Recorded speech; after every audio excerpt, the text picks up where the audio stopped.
Hi everyone, I'm Natasha from AxelsonAcademy. Today we are going to look at the spelling inventory assessment, an assessment that you can give the students in your classes 3 times a year that gives you information about how they are applying important phonics skills. So we know the importance of systematic and explicit instruction when it comes to learning to read. And of course, our goal is to have students have internalized these phonics skills, rules, so that they then can apply them when they're writing the words that they're writing in text in your classroom. We want to see that translation between, oh, I know what a vowel team is, to I can use a vowel team when I'm writing a word. And then we want them to be so familiar and strong with these skills that they know the specific instances that, oh, this is a vowel team. This is going to have the long vowel sound because it has a silent E on it. That's when we look at Aries phases of reading and writing and that alphabetic growth over a period of time that really is developmental, where they start with that pre-alphabetic phase where they're not familiar with letters at all, and then they move into a partial or early alphabetic stage where they start to link letters to sounds, and then they move to that later full alphabetic stage where they know there has to be a letter that stands for the sound, but they don't know all the intricacies of the spelling and how phonemes translate into graphemes. And then there's that stage that we as teachers are at, the consolidated phase. And that's where we need our students to get to, where they know exactly when a sound is going to be represented by the letter F and when it's going to be represented by a PH. And that is a really tricky developmental process that you as the teacher are guiding your students through. The spelling inventory assessment allows us to target those skills that students really have that full mastery of, and to determine the skills that we need to support further in order for them to get to that consolidated phase. So I'm going to show you how to administer that assessment, and then most importantly, how to score and use the data that you get from it. There are many spelling inventories out there that you might come across. The one that I'm going to be using today is from Words Their Way. I think this is the one that is best known, and you're going to notice that it is copyrighted by Savvas Learning. Savvas Learning are the publishers of Words Their Way, but Savvas Learning has made this available for free online.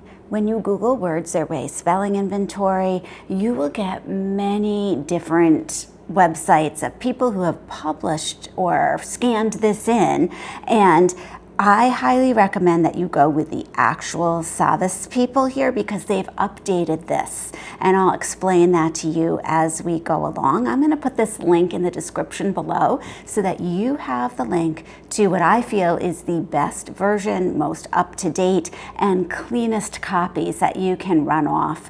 This also has the general directions for administering the Words Their Way inventories. There are 3 different spelling inventories that are included in this. We have the primary spelling inventory, and this is used kindergarten to 3rd grade. Usually I use this if I'm going to be giving the test for kindergarten.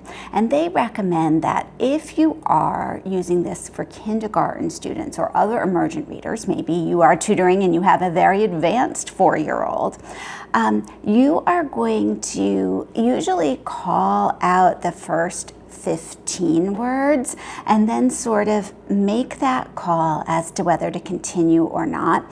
You really want to see at least 5 to 6 incorrect, misspelled words so that you can analyze the errors that they're making. So sometimes you start and you're like, oh, they have missed a lot. We're not going to continue to a frustration level, and you can stop. But sometimes they're doing really well and you continue through the rest. That being said, you can give this to an entire class at once. If that's the case, you might not have the ability to look around and just tailored to one student. You might just give the whole list. They recommend for kindergarten, early first grade classrooms, you're looking for the 5 to 6 misspelled words to analyze. If you have a student that can't get through the first 5 to 6 words, you might be stopping earlier. So then we have the elementary spelling inventory, which they recommend you use first grade. I use this all the way up through 6th grade, 5th grade. This is, to me, the spelling inventory that I'm going to rely on the most. It covers more spelling stages and more skills than that primary spelling inventory. And it goes pretty advanced too. And then we do have an upper level spelling inventory, and this can be used late elementary, middle high school, or even adults here. So there are 31 words on this, and you're going to notice that it starts with a much more advanced word. So the others start with fan and bed, your typical CVC words, but your upper level spelling inventory is skipping some of those basic skills that we're going to assume the student has knowledge of, starting with switch and going up to multisyllabic words that are quite difficult. I have to say, unless I am working with high school students, I very infrequently will use this particular spelling inventory, but it's great to have on hand. And if you want to practice with a significant other or a peer, this might be a good one to analyze to really see what skills you or your peers have super strong and which ones maybe you're still working on. So those are our 3 different versions. They're all set up like a traditional spelling test. So you want to give the person or the people that are taking this test lined paper. And I recommend that you use whatever lined paper the student is using in school. If it's first grade, you use foundations, give them foundations lined paper. And I would recommend that you have it numbered. It takes that element of organization out of the testing situation. So you're not testing to see if they can number their paper and wasting time with that. So I just actually run the papers right through the photocopy machine so that they have the lined paper. And then you're going to give it just like it is listed here. It has a word, a sentence, and then the word again. So number 1, fan.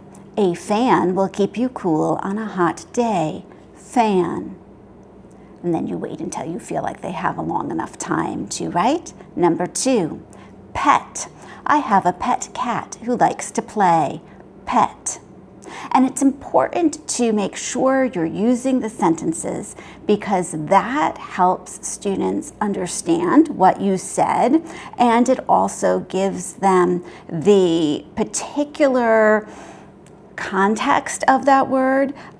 So in case I'm looking at any of these words, I don't think any of these words actually have 2 spellings, but sometimes that can happen. So we need to know, what are you talking about here? So I'm going to turn to the elementary spelling inventory for our example, but let's go back to our administration guidelines. So you want to assure the students that you're getting information about how they spell, and this is not something they should have studied for. In fact, you want to make sure they haven't studied these words before the test. And it says you introduce the assessment to the student saying something like, I'm going to ask you to spell some words, spell them the best you can. Some of the words may be easy to spell, some may be difficult. When you do not know how to spell a word, spell it the best you can. And then you begin. One thing I do want to point out, if you are using the link below, a couple of these sentences, at least one of them, has been updated to be more politically correct. Civilize. They wanted to civilize the wild cat. So you want to make sure that you are using this version. Of course, whenever you're giving an assessment or any type of curricular materials, you want to make sure you read through it ahead of time in case you find you have the wrong version. So make sure that number 24 is this updated version for us. Here is a sample test here. So we have the words that you've read out. This is a student sample. And this was a 4th grade student. They wrote all of their answers here. You're going to collect the spelling inventories, and your students do not see these. This is not something that you are going to discuss directly with them. This is information for you. So you're going to go through, and the first thing you're going to do is, for any word that they got incorrect, you're going to write the correct spelling next to it. And that way you get an idea right away of how many words they got correct and how many they had incorrect. Now, when you printed these out, it came with a scoring page. So the first thing you do, collect them, go through, write the correct word next to any errors that they have. Then you're going to take the Words Their Way Spelling Inventory feature guide, and you're going to line it up next to the student work.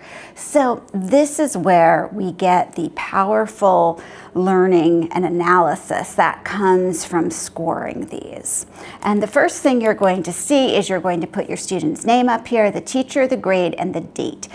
The spelling inventory can be given up to 3 times a year, usually beginning, middle, and end, and you're not going to worry that it's the same list of words. I have never had a student complain that all of a sudden they know all these words. They forget in between. So don't worry about that. You give the exact same spelling test each of the 3 times. Now we're going to go through and we're going to put in how many of the 25 words did they spell correctly. And this is just a basic count up. So 1, 2, 3, 4, 5, 6, 7, 8, 9, 10 of the 25 words are spelled correctly here. Then it asks for feature points. We're going to go through each word, and they have divided up parts of the word here that we're going to be looking for. So here's our word bed. I'm going to look. Did they get the initial B? Yes, and I put a check mark here. Did they get the final D? Yes, I put a check mark. Did they get the short E? Yes, and I put a check mark. So the check is going to be how you are notating whether or not they were correct. Ship. And now notice, we don't have an initial single consonant in ship, so there's just nothing there. Did they get the final P? Yes. Did they get the short I? Yes. Did they get the SH? Yes. They have to get both the SH right together like this in order to check it off. And that's really what's key. You have to have the exact thing, the little part that's listed here in order to get the check mark. So when we got the E and we got the WH at the beginning. Lump, they got the L, they got the U, and they got the MP. Now, if it's a word that they got completely correct, you know that you're checking everything off in that line correct because they got the whole word correct. But here's our first word that's incorrect, float. So I'm going to go through the different features. Did they get a final T? They did. I'm going to give them credit for that. Did they get FL at the beginning? Yes, they did. Did they get the OA in the middle? No, they said OU. Now they did get the O, but because it's not exactly what's in this box, I can't check it off, so I just leave it blank. Train, they got the ending N, they got the TR at the beginning, they got the AI in the middle. Place, they got PL. Now, this A-E is the vowel A, and the dash stands for a single consonant, E. It doesn't say what consonant it has to be. It can be any consonant in there. Now, this student did get the correct consonant in the middle, the C, but we're looking for this particular feature. Did they get the A consonant, E? Yes, they did. And we check it off. So even if they spelled it A-S-E, we would give them credit for this because we're looking to see, do they know that it is the vowel A that says it's long sound because it has a silent E on the end. Drive, we got a V and we got a DR, and here we have I, consonant E. They got the correct consonant, but we're just looking, did they get an I, any consonant E? Bright. Okay, let's see, they got the BR, and then did they get the IGH? Yes, they did, and they have it, all three of those letters, and they're all in the right order. Shopping. So, did they have a single O? Yes. Do they have SH at the beginning? Yes. Do they have the PPING ending? Yes. Spoil. Did they get SP? Yes, they did. Did they get OI? Yes, they did. Now, they got this word incorrect because they put two L's at the end. But that is not one of our features here, so we're not worried about that. It counted against them up here for words spelled correctly, but for these features, it got the features that we were measuring. Serving, so let's see. Oh, first thing we're looking for is the ER. Yes, it got that. And did we get the V? And oh, so sorry, I'm looking here. Here's the ER. They made a mistake for that initial sound, but that's okay. We're looking for the ER part. And then we're looking, did they get VING? Yes, they did. So once again, they got this word incorrect, but they got these two feature points correct. Chewed, did we get the CH? Yes. Did we get the EW? Yes. Did we get the ED ending? No, they said ID. So I'm going to just leave that blank. Carries. Let's see here. We're looking for an AR in the middle. Yes, they got that. Okay. And did we get IES at the end? No, we did not. Just the ES. And so even though part of it is correct because it's not exactly the IES, I'm not going to mark it. Did we get a double R in the center? No, we didn't. Just one. So I don't mark that. Marched. I'm looking for a CH. They did not get the CH. AR. They did get the AR. Did they get the ED ending? No, they did not. They just put a D. Shower. They got the SH. They got the OW. And they got the ER. We're going to check all of those off. Bottle. Did they get the double T? No, they used a D, so I'm not going to mark that. And did they have the LE ending? No, they did EL. Favor. So we're looking for a V in it. Yes, they heard and related that to the correct letter. And is it an OR? No, they did ER, so I can't mark that. Ripen. Did they get the P, a single P? Yes, they did. Did they get EN? No, they did IN. Cellar. And this is where it was important that that sentence was read because this is the cellar, like the basement, not the cellar of goods. So very important to be reading those sentences. Cellar, I'm looking for a double L. Yes, they got that. And this cellar should have an AR, and they used an ER, so I cannot mark that. Pleasure. Do they have URE at the end? No, they do not. Do they have PLEAS? No, they do not. Fortunate. Did they get the OR at the beginning? Yes. So I'm sort of glancing. Oh yeah, I see a lot of R-controlled vowels here. Looks like they're pretty strong on those. Okay, A-T-E. No, they don't have A-T-E at the end. And then the beginning, F-O-R-T-U-N. No, they did not get that. They have parts of it, but not that full sequence that needs to be there.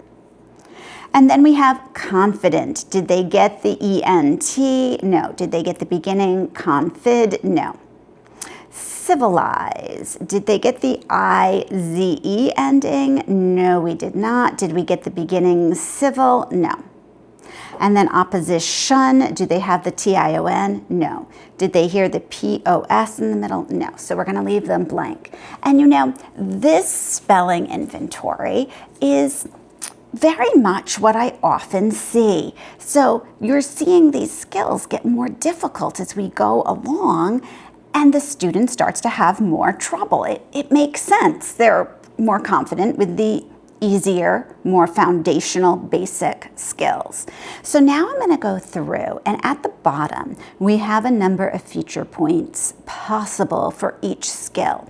So we're looking at our consonants, initial and final, and this first column, you total up the first two columns, and they got all of these. They got 7 out of 7 for those consonants. And then I go to the short vowels. Oh, they got all 5 out of 5. Great. And then let's see here. It looks like we had 1, 2, 3, 4, 5, 6 possible. They got 5 out of 6 there. So that's pretty good. If they're only missing 1 or 2 in a column, I'm like, they really have pretty good mastery of that skill. Here we have our blends. Oh my goodness, they got all of those. They understand blends and they can put that into practice. Isn't that great? And then here we got 4 out of 5 common long vowels. So this is vowel teams. This is the long vowel with a silent E on the end, even a higher level grapheme like IGH. Now I'm going to calculate your other vowels, and they got 7 out of 7 there. They did some of those other vowel teams. They did the R-controlled vowels. That's great. And then all of a sudden we get to inflected endings, and they only got 2 out of 5. So notice, like, we're doing really well. Maybe 1 wrong, but you're strong, strong, strong, and then usually you get to a column where all of a sudden you're like, oh, it drops off. And that's your signal to go, if I'm working with a small group, this student needs some extra work in inflected endings. They don't have mastery of that. And I go through and I total the rest, but I'm noticing that usually it's like we hit that point and then it drops off. Now, the nice thing with how this is set up is it's set up in that progression from your most foundational getting more advanced here, because they do give you spelling stages at the top.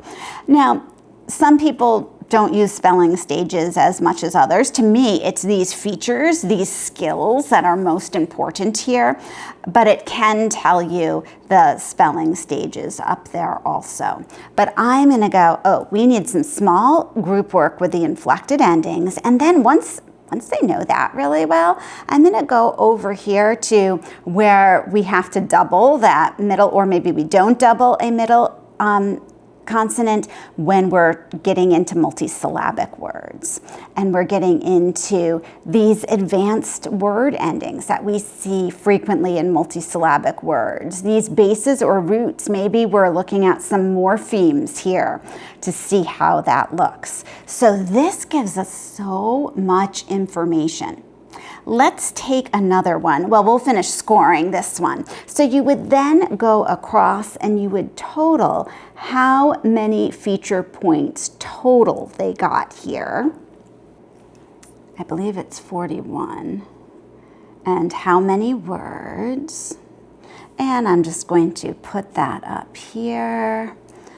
Okay. They do have you add together the feature points and the words to 51 out of 87. You can look across to see where they need that help, what the focus is, what spelling stage this would be. So we're really looking at like early syllables and affixes, or late within word patterns, you could write that in. To me, I'm looking at these numbers though, and often I'll just draw a little arrow at, okay, here's my starting place. And of course, what I'm then gonna look at is any other students that have this similar profile that I could work with in a small group for this knowledge. Let's put this one to the side and let's look at another student in the same class.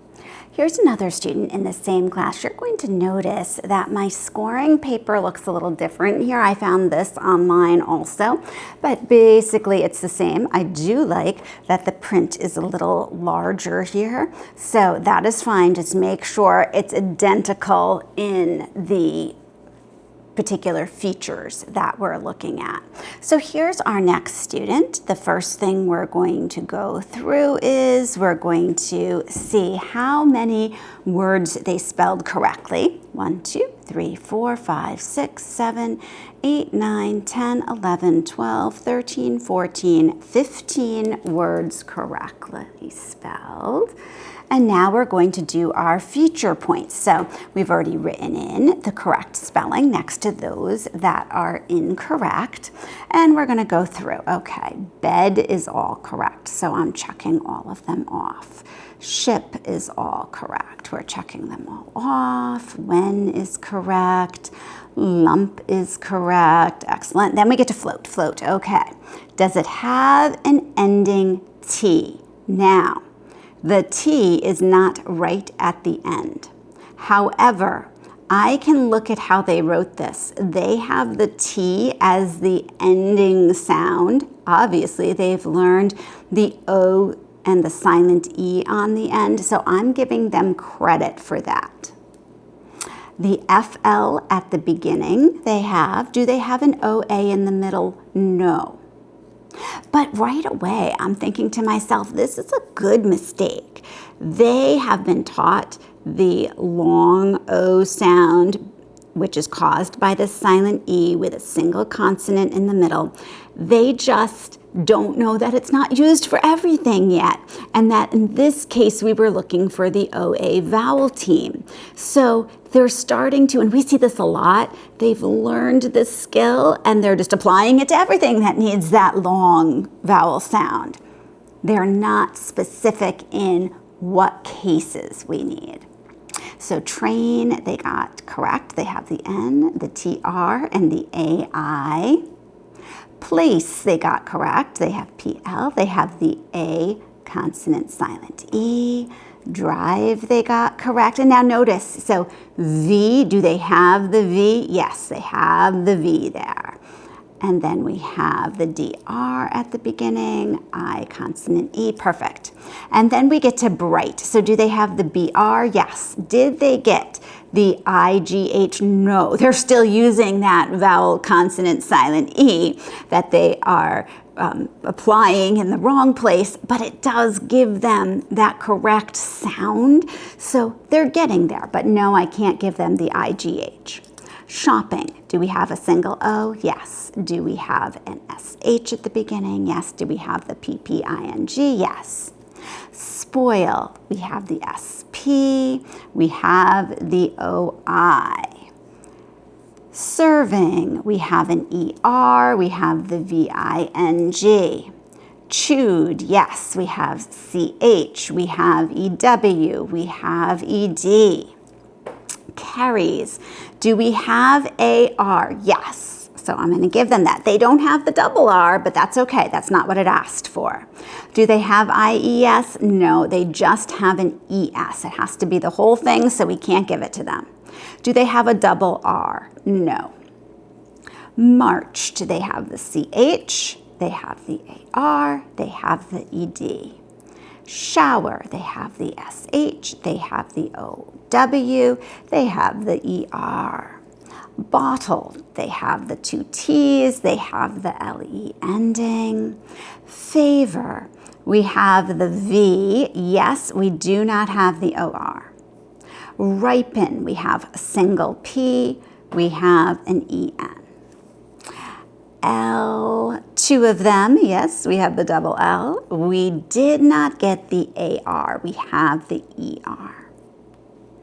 And then pleasure, we have URE. Nope, we don't. Do we have PLEAS? No. Fortunate. Do we have an OR? Yes. Do we have an ATE? Nope. Do we have FORTUN? Nope, no U, so we can't give them that. Confident. We have ENT, no ENT.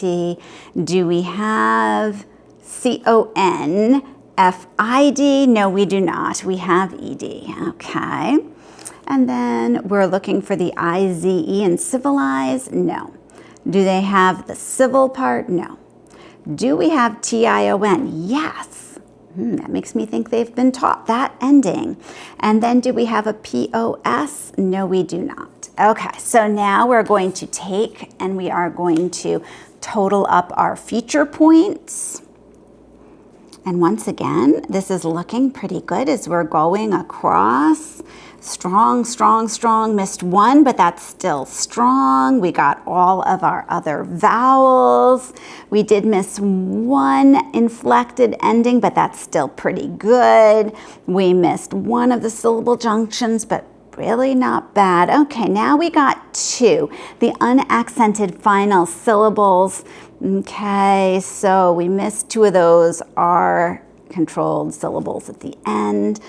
And then these final, more difficult suffixes and bases and roots were very tricky.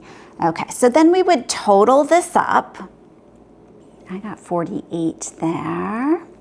And we said 15 words, so I would just transfer that up here.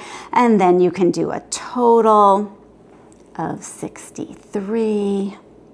Okay, so once again, I'm going to go across the bottom until I really get to that column that I'm like, yep, I think this is where we would need more work. Now remember, this is diagnostic, so it's giving you that in-depth information.